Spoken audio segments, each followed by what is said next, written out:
Yantsika roa tsisy fiainana nanjara tsikitsiky sy reo teny mamy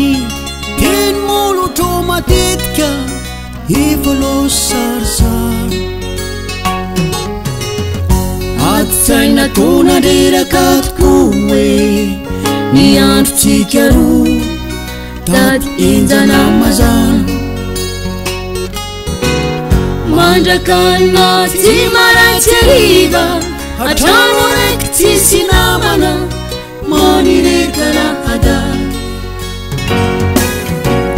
zavatsara aloha ny amitsika roa ny saina kaiky ho reratreraka ka oza hoe kofity tsy lalopaka sadasada manona ndesina mitiza sisany aloha tsy miarake zavatsara aloha ny amitsika roa saina kaiky ho reratreraka ka oza hoe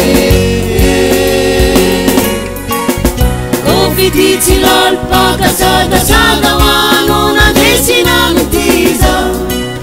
sisany aloha tsy miarake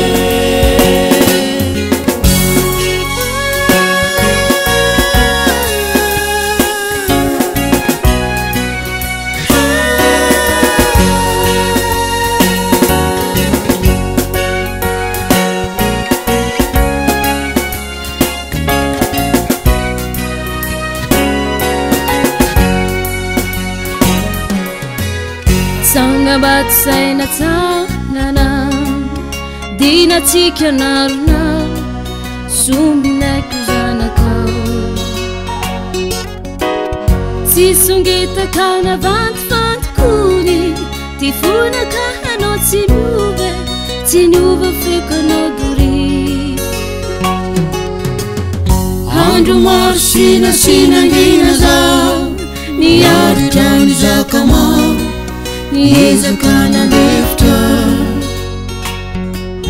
ninakay anao tiako fonafony zao magnotaka amintsarahan ho tsara fahinana anjara sotra raiky zany lalatsika roa fitiavako anao tsy diniko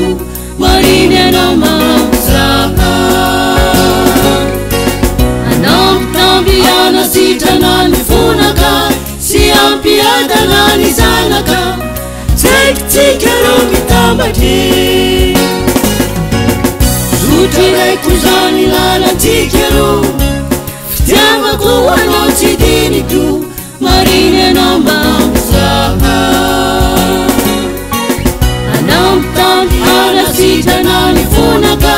sy ampiadana ny zanaka tsaikitsika ro mitambatry